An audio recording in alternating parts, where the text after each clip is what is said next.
ఇప్పుడు రామారావు గారు బ్రహ్మర్షి విశ్వామిత్ర అనుకుంటా సినిమా చేశాడు, ఆయన ఓన్గా తీశారు రామారావురే. అవును, అదే ముఖ్యమంత్రి ఎందుకు చేయకూడదని ఆయన బాడీ వీడు ఎందుకని ఓన్గా తీశారు. ఆ సినిమాకి డబ్బింగ్ చెప్పడానికి మద్రాసు వచ్చాడు. చెప్పి వెళ్ళిపోతూ ఎయిర్పోర్ట్లో యాక్చువల్గా ఆయన వచ్చారంటే 100 మహాత్ములు వస్తారు కదా. అవును కదా. 25 మంది పక్కన మంచి ఆజానుబాహు పచ్చని డ్రెస్సు సన్యాసిని వచ్చేకు పోగు కిర్రు చెప్పులు వేసుకుంటూ వస్తున్నారు. ఆ క్రితం రోజు ఏంటంటే మద్రాసులో ఈ ప్రొడ్యూసర్స్ కౌన్సిల్ లాంటిది ఏదో పెద్ద మీటింగ్ జరిగింది. దానికి హైదరాబాద్ నుంచి వీళ్ళందరూ పెద్ద వాళ్ళందరూ కూడా వెళ్ళారు, ప్రొడ్యూసర్లు అందరూ. ఓకే, సరే అందరూ ఇటు ఓళ్ళు ఉన్నారు, ఆయన అట్లా వస్తున్నారు, రామారావు వస్తున్నారు, ప్రతి ఒడు అటే చూస్తున్నారు. అట్లా నాకు ఎందుకు వచ్చిందో ఐడియా, కావాలన్నా సూట్ కేసు అక్కడ పెట్టి మన విజయ్ చంద్ర లేడు, అతనున్నాడు నా ముందు, మరి అతను గుర్తుందో లేదో, సూట్ కేసు అక్కడ పెట్టి ఒక్క నిమిషం సూట్ కేసు చూస్తుండ అన్న. ఏంటంటే బాత్రూమ్ అన్నాడు, ఇప్పుడే వస్తానని వెళ్ళిపోతాను. వెళ్ళి రామారావుకి నమస్కారం సార్ అన్నాను. అంటే అందరూ అట్లా చూస్తున్నారు, అయిపోయాడు ఎండి కొడుకు చంపేస్తాడు ఆయన. ఆయన కావాలన్నా ముందు అని గుర్తుపెట్టాం బ్రదర్, విన్నాను మీరు చాలా మంచి ఆర్టిస్ట్ అని విన్నాను. చూసారా, కీప్ గుడ్ హెల్త్, చూసారా హెల్త్ బాగుండటం వల్ల ఇది భగవంతుడు ఇచ్చేది, మే గాడ్ బ్లెస్ యూ అని బలం తట్టాడు. టక్కుని కాళ్ళదండం పెట్టేశాను, చేసి వచ్చేసాను. వీళ్ళందరూ వేసినప్పుడు నన్ను అడిగిన వాళ్ళందరిలో చాలామందిని వేస్తున్నప్పుడు షూటింగ్ చూసి అబ్బా ఏం చేస్తున్నాడు రా అన్న వాళ్ళే. ఏం బుద్ధి ఉందో లేదు నీకు, సాచోడు పీస్తే ఏమయ్యేవాడు, ఆయన మహానుభావుడు ఊరుకున్నాడు, ఆయన పర్సనల్ పీకే అంటున్నాడు, చెంప పగిలిపోయి మొహం చచ్చాడు అన్నట్టు మొదలెట్టారు. సరే విని 5 నిమిషాలు ఆగి, మీలాంటి దిక్కుమాలిన ముండాడులతో రోజు తినే దిట్లు ఓ దెబ్బ కొట్టాడు అనుకోండి అకౌంట్ క్లోజ్ అయిపోతారా, అంతే కదా. అంతే, అకౌంట్ సెటిల్ అయిపోతే ఎవడు మాట్లాడ్డా అని అంటే అందరూ నీ గుండె ధైర్యం అని అందరు నన్ను తిట్టారు. తిట్టంటే నా మెచ్చుకోవడం అదేలేండి, గుండె ముండేవాడు కానీ అదే అదొక ఇన్సిడెంట్. తర్వాత మీరు ఇప్పుడు ఈ మండలాధీశుడు అవన్నీ అయిన తర్వాత మీకు ఒక మెయిన్ స్లాట్ అంటే అంతవరకు మీరు బాగా బిజీగా ఉన్న ప్రతిఘటన తర్వాత మీకు వచ్చిన పేరు? ఆ టైంలో మన మోహన్ బాబు గారు ఒక సినిమా తీశారు రామారావుని పెట్టి, మేజర్ చంద్రకాంత్. దాంట్లో 3 రోజులు డేట్ అని చెప్పి 2500 చెక్ కూడా పంపించాడు మోహన్ బాబు గారు. అమ్మయ్య అనుకున్న మహానుభావుడితో వేషం దొరికిందిలే అని. అది పరుచూరు గోపాలకృష్ణ నేను వేయాలని చెప్పి లేకుండా ఆయన వేసాడు. సో అలా మిస్ అయిపోయింది రామారావు, మిస్ అయిపోయింది. ఆయనతో ఒక్కడితేనే చేయలే నేను ఇండస్ట్రీలో. ఆయనతో నందే వారు తీసుకున్నాను, అన్ని తీయించుకున్నాను, ఆయన ఇచ్చారు, నేను కానీ యాక్ట్ చేయలేదు. ఓకే, కానీ మీరు రామారావు గారి తాలూకా సినిమా ప్రయాణం, ఆయన పాత్రలు కానీ లేకపోతే ఆయన రాజకీయ ప్రస్థానం కానీ టోటల్గా జీవితం మీకు చూస్తే మీరు ఒక సీనియర్ నటుడుగా, సరే ఎంతో కొంత మీకు పొలిటికల్ సాంగత్యం మీకు కూడా ఉంది కాబట్టి ఆయన మీద మీకు ఏమనిపిస్తుంది సార్? ఆయన గురించి మీరు తలుచుకున్నప్పుడు ఒకటే మాట అండి, కారణ జన్ముడు అంతే. మళ్ళా ఇంకో రామారావు పుడితే తప్ప ఎన్టీ రామారావు లేడే,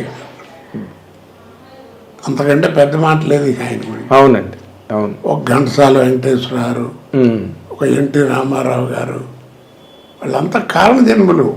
అవునండి, ఒకసారి పుడతారు. ఇంకే మళ్ళా ఘంటసాలేడు, అవును, రామారావు. అది ఆ మాట అంటే మరి వాళ్ళ అబ్బాయిలకి వాళ్ళకి కోపం రావచ్చేమో రామారావు. ఆయనక్కడ మహానుభావుడు, వాళ్ళే చెప్తారు కదా నాన్నగారు.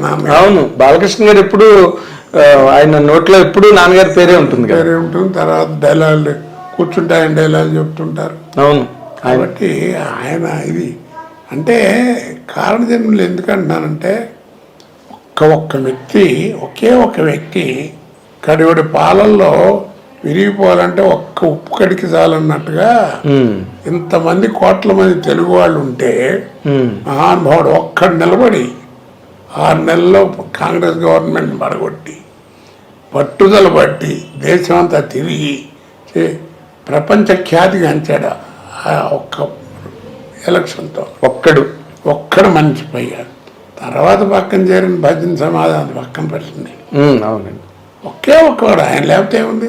ఏం లేదు, సినిమావే లేదు, తెలుగుదేశం అన్నదే లేదు. లేదు అసలు పార్టీ లేదు. ఆయన కదా పెట్టాడు.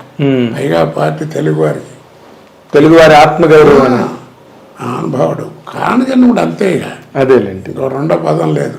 మీకు సినిమా ఇండస్ట్రీలో బాగా చేయూతనిచ్చి అంటే మీ కెరీర్ స్టెబిలైజ్ అవడానికి కారణమైన వాళ్ళు ఎవరైనా ఉన్నారా, లేకపోతే అంతా మీ స్వయం కృషి మీ అదృష్టం మీద నడిచిందండి? ఇంచుమించు నాకు నా వాళ్ళు ఎవరు లేరండి అసలు. నాకు తెలిసిన డైరెక్టర్లు కానీ చుట్టంగా ఎవడు అసలు ఎవరు లేరు అసలు. అది అంతే. ఎందుకు జరిగింది అందరికీ రాదు. ఏదో ఉంది భగవంతుడు ఇచ్చిన దయ అంతే. ఆయన ప్రాప్తం ఆయన ఇచ్చింది తప్ప నేను గొప్ప అనుకుంటే నాశనం అయిపోతా. అదేలేండి.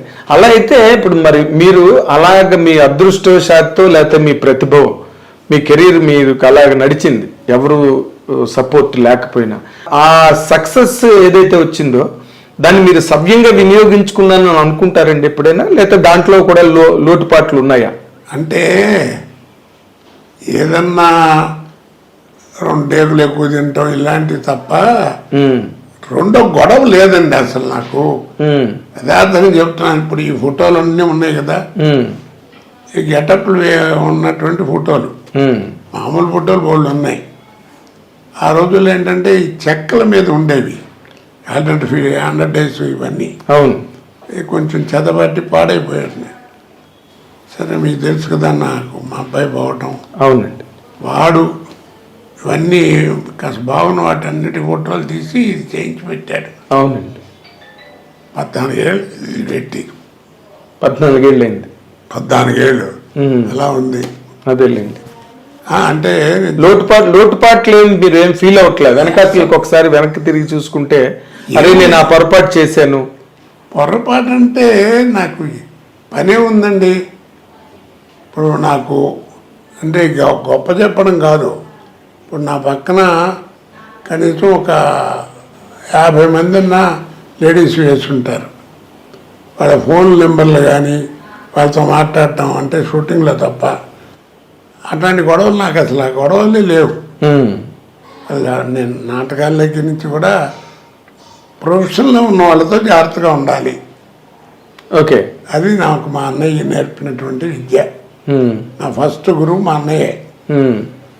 రే తోటి కళాకారుడు ఎవరైనా సరే నిత్య చేసేవాళ్ళు, ముఖ్యంగా ఆడవాళ్ళు ఉంటే చాలా జాగ్రత్తగా ఉండాలి, లేకపోతే కెరియర్ పాడైపోద్ది అనేవారు.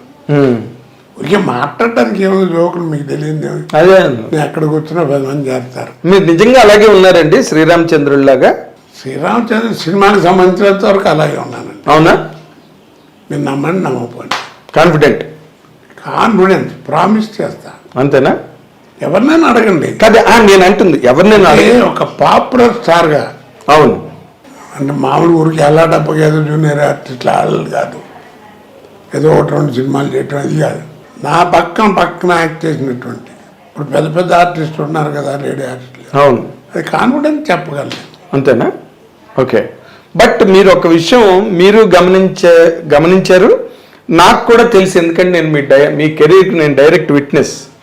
కానీ చాలా కాంట్రవర్సీలు వచ్చేవి సార్ మీ మీద. ఎన్నండి బాబు. తాగుతూ షూటింగ్ చెప్పి డైరెక్టర్ కొట్టాడు, పక్క అమ్మాయిని ఏదో అన్నారండి, ఆ అమ్మాయి కొట్టింది. ఇలాంటి పుకార్లు ఎన్ని. తెల్లవాళ్ళు తాగుతాడు, ఓ వ్యభిచారాలు చేస్తాడు, తెగ తిరుగుతాడు. ఇవన్నీ ఎలా వచ్చేసారు అవన్నీ? ఏమంటే వాళ్ళున్న చెట్టుకి గడ్డేస్తారండి, రాళ్ళు. కాయలున్న చెట్టుకే రాళ్ళు అంటారు. అట్లాగే అంతే అది అని నేను అనుకుంటున్నాను. అంతే. ఓకే, నేనేం పెద్ద పద్ధతిని కాదు, నాకు సినిమాకి సంబంధించినంత వరకు నా బిహేవియర్ అది. ఓకే. సినిమాల వరకు మీరు జాగ్రత్తగా ఉన్నారు, బయట ఎలా ఉన్నారు? లేకపోతే ఎట్లా ఉంటుందండి కెరీర్ ఇది. ఓకే ఓకే సార్ ఒక మాట గుర్తుంచుకోండి, భగవంతుడు మనలో కూడా కొద్దో గొప్ప మంచి లేకపోతే ఆ పుల్లు ఇవ్వడు, అంతేలేండి. ఆ కెరీర్ ఇవ్వడు. తర్వాత ఏంటంటే నేను ఎప్పుడు ఫీల్ అయ్యేది పెద్ద గుమ్మడికాయ అంత టాలెంట్ ఉంటే కుదరదు, ఆవగింజంత అదృష్టం ఉండాలి. ఆ రెండు ఉన్నవాడే కోట. ఓకే, అది నేను గ్యారంటీగా ఒప్పుకుంటా. ఎంతమంది లేరండి మహానుభావులు. అంటే మీరు టాలెంట్ మీద షైన్ అయ్యని అనుకోవట్లేదు ఎప్పుడు కూడా? ఆ టాలెంట్ ఇవ్వడం కూడా భగవంతుడి కృపే. అది కూడా అదృష్టంలో భాగం అంటారా? మరి కాదు, మరి నాతో నాటకాలు వేసిన వాళ్ళు లేరు, అవును, నాతో యాక్ట్ చేసిన వాళ్ళు లేరు, ఎంతమంది ఉన్నారు కదా, ఎంతమంది ఉన్నారు. మరి ఏది అవగాహన ఉండబట్టే మీరు కొంతమంది, మీరు భరణి. కాబట్టి ఏంటంటే నేను ఇందాక చెప్పినట్టుగా ఆ కెరీర్ వస్తుంది, ఆ టైం వచ్చినప్పుడు నేను చాలా కాన్ఫిడెన్స్గా ఉన్నాను, చాలా జాగ్రత్తగా ఉన్నాను, నేను క్లియర్గా చెప్పగలను. ఓకే, అంటే ఇప్పుడు ఎంత లేదన్నా ఇప్పుడు ఇవాళంటే ఛానల్స్ ఇవన్నీ వచ్చినాయి అనుకోండి, ఆ రోజుల్లో అయినా తోటి వాళ్ళన్నా అడుగుతారు కదా, ఏంటో రాత్రి ఏంటంటే జరిగిందంట అని, లేకపోతే ఆడుకొట్టాయంట, లేకపోతే ఇది అన్నారట, నిన్న తాగి వెళ్ళామంటే ఇట్లాంటి అడుగుతారు కదా. అవును, రోజు వాళ్ళని చెప్పండి, చర్చ అయితే జరుగుతుంది కదా. జరుగుతుంది. అవును, ఒకసారి మాత్రం పర్లేదు అనుకుంటాను, చెప్పండి, అన్ని ఓపెన్ అయిపోతున్నాయి ఇవాళ రేపు. నువ్వు ఏం పర్లేదు, ఏముంటుంది, ప్రతిదీ మాట్లాడుతున్నారు బయటకు వచ్చి. ఓ రోజు మధ్యాహ్నం దాకా నీకు షూటింగ్ లేదన్నారు, సరే అని చెప్పి ఖాళీ అని కూర్చున్నా. చచ్చిపోయినాడు ఎంఎస్ నారాయణ.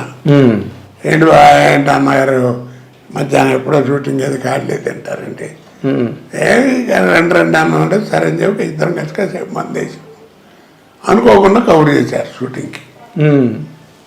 చిరంజీవి గారు క్యాకులు ఇచ్చాడు, బుద్ధి లేదా వెళ్ళని ఇంత క్యారియర్ ఉన్నవాడు నీకు పాలు పుడతాయి రావడం ఏంటని ఇట్లా. మరి నిజమే కదా, తప్పు కదా. ఏ సినిమా అండి అది? జ్ఞాపకం లేదు నాకు. చిరంజీవి గారి కాంబినేషన్ ఆ సినిమా కాదనుకుంటాను, బట్ ఆయనకి తెలిసి కేకలేసారా మీ మీద? కేకలేసారు అనుకుంటా, అట్లాంటిది అది మొత్తానికి ఆయన కేకలేయడం జరిగింది. అంటే మంచిగా, అదేలేండి, మంచి ఆర్టిస్ట్ నువ్వు, అదే కెరియర్ పాడవుతుంది, ఏంటిది 10 మంది చెప్పుకుంటే ఎంత అసహ్యంగా ఉంటుంది అని కేకలేసాడు. అదే మీ అభివృద్ధిని ఆశించి చెప్పిన అంటే మొదటి నుంచి బాగా. మీకు చిరంజీవి గారితో అటాచ్మెంట్ ఎక్కువ అండి? అటాచ్మెంట్ నేను ఎవరి వెళ్ళకి వెళ్ళనండి, నా దగ్గర ఫోన్ నెంబర్లు కూడా లేవు. ఏదన్నా ఫంక్షన్స్ ఎవరన్నా వాళ్ళు పిలిస్తే మనం వెళ్ళటం, లేకపోతే నాకు ఏదైనా ఫంక్షన్ ఏదైనా ఉంటే పిలవడానికి వెళ్ళటం అంతే తప్ప నేను